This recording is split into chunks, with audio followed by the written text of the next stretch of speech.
A good Erev Shabbos. An angel is one who's in the right place at the right time, getting the message across, whatever that message is, in a way that hopefully can be heard and heeded. We've seen quite a few angels, malachim, in recent weeks in our Torah portions, and their presence has always intrigued us, whether they're eating, traveling, washing, wrestling, or blessing. There is, of course, that one malach, that one angel who also always seems to be in the right place at the right time to complete his assignment. That's the Malach HaMavis, the angel of death. The story about him goes that once there was a man walking down the street in Odessa, and when this man turned the corner, he gave a cry of fright because there, right in front of him, stood the very angel of death, Malach HaMavis. For his part, the Malach HaMavis also gave a cry of fright upon seeing this fellow. In an instant, the man turned on his heels and ran away for all he was worth. He commandeered a horse. He got on it, rode as fast and as far as he could. When that horse gave out, he found another, then another. After several days of riding, he was exhausted, so he looked for a place to sleep in the town he now found himself in Samarkand, far, far away from Odessa. And as he turned the corner onto the main street, he bumped into someone, the Malach HaMavis, the angel of death again. This time it was less a cry of fright than curiosity. He addressed the Malach straight on and he said, "Look, tell me what's going on. When I saw you last week in Odessa, I gave a cry of fright. I couldn't figure out why I was running into you there. I'm so young, I'm healthy, and you were the last thing on my mind. That's why I cried out in fright. But tell me, why did you cry also?" The Malach said, "I'll tell you the truth. I was no less surprised than you were. I couldn't figure out what you were doing in Odessa last week when I knew that you and I had an appointment to meet today in Samarkand." The Malach is where he needs to be, but no less so that Malach than the angel that Jacob grappled with all night, who wounded him and also blessed him. No less so than the three angels, or men, or angels, or men, who were on their way to Sodom to stop over at Abraham's tent. No, certainly no less so the Malach that we encounter in this week's Parsha. He makes a very brief appearance in the second Aliyah. Here's what happens. Yisrael says to his precious son Yosef, "Joseph, go check up on your brothers in the field. See how they're doing and let me know." Yosef is all ready to go, even though the reader asks, how can it be that both father and son know this is not a great idea by any stretch? At least some of the commentaries, or Achaim is one, invoke the notion of shliach mitzvah einan nizakin. Someone who's on a mitzvah mission will not come to harm. That's where the background comes, by the way, the custom of giving someone shliach mitzvah geld when they head out on a journey. If we turn it into a mitzvah trip, where their mission is now to deliver some tzedakah when they reach their destination, that means the voyage takes on a different quality.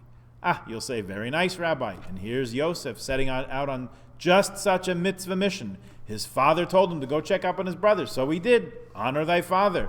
Look what happened to him. Okay, so in the sugya of shliach mitzvah in Nizakin, Gemara Psachim, Rabbi Lazar's opinion is that he won't come to permanent harm.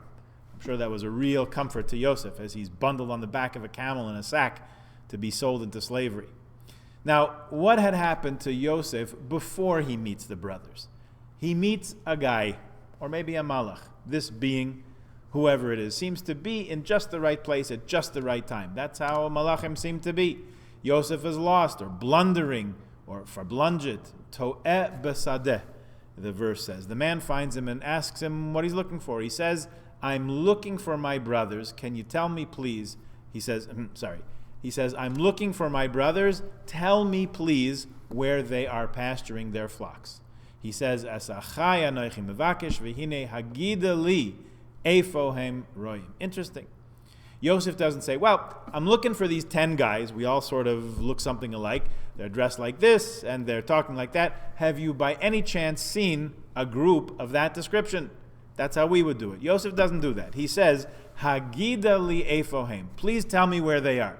How does Yosef know that this guy knows where they are? Apparently, the word lemor in the verse, the man asked him, saying, "What are you looking for?" Somehow that tipped off Yosef that this man had some valuable information for him. Now this guy, this man, this malach, Gavriel maybe, says, "They have traveled from here. I heard them say one to the other, we are going to Dasan."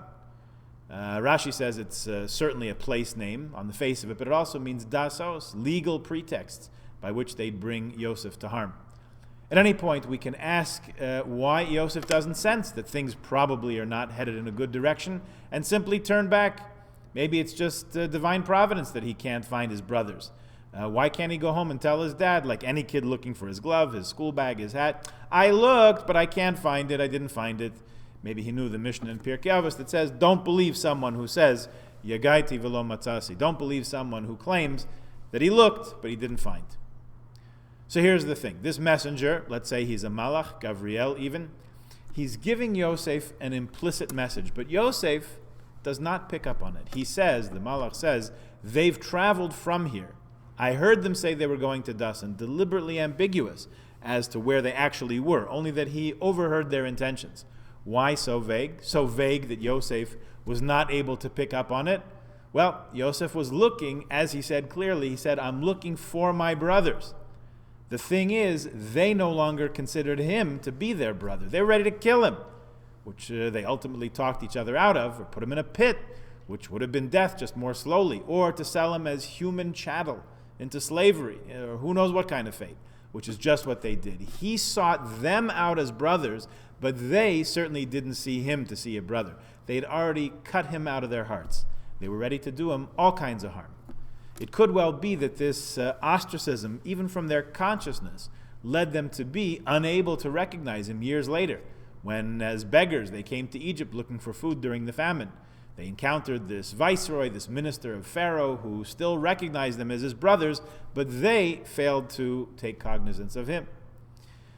So there's most definitely a crossing of signals here. Yosef is looking for his brothers as brothers, but they're no longer holding that place in their minds for him. He's not a brother, he's their prey, the object of their resentment. Gabriel, or whoever this malach is, tries to get the message to him.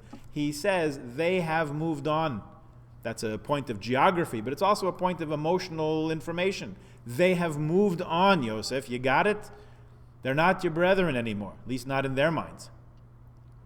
We probably encounter such malachim, such messengers again and again in our lives. They're probably trying to tell us something, and we disregard them at our peril.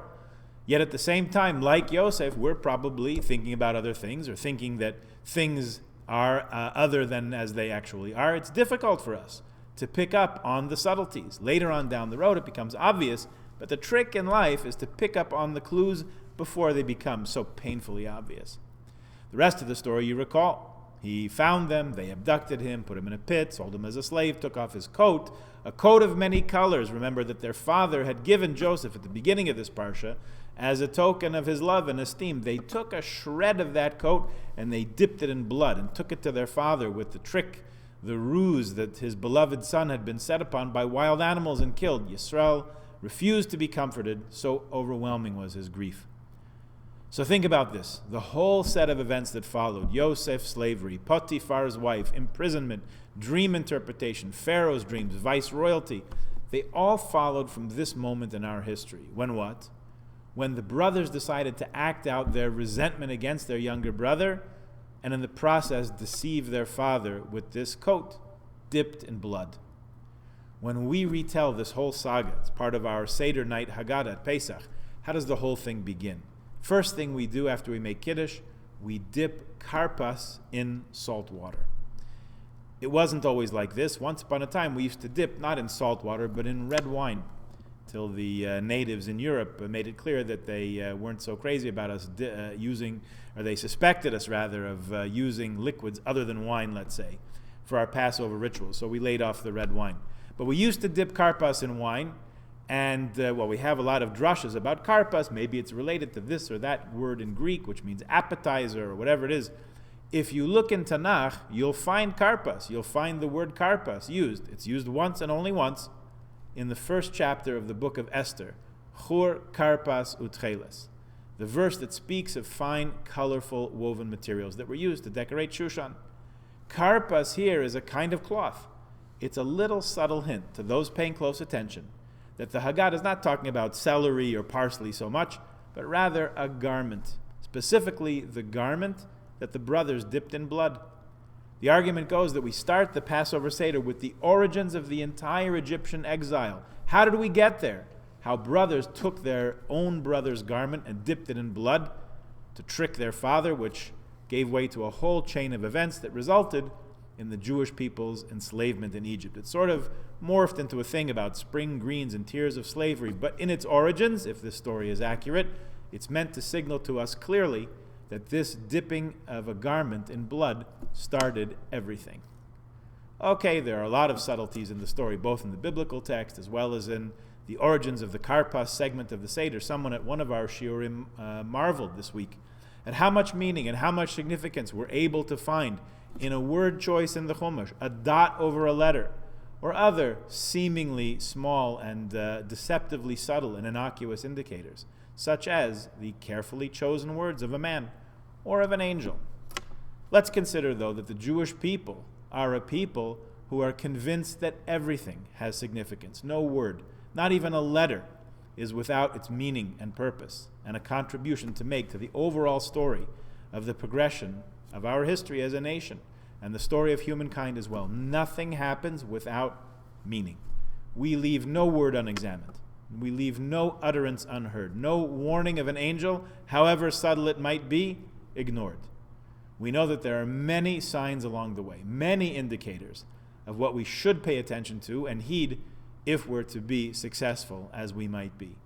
And we also know that harbe shluchim lemakom. God has a lot of messengers, and the messages come to us in many different directions and sometimes surprising forms. The question to us, quite simply, is, are we listening? Are we tuned in? Are we paying attention so that when insight or information comes our way that's truly news we can use, will it register on our radar? The more attuned and attentive we are, the more likely we are not only to wrestle with the angels, but to prevail. Shabbat Shalom.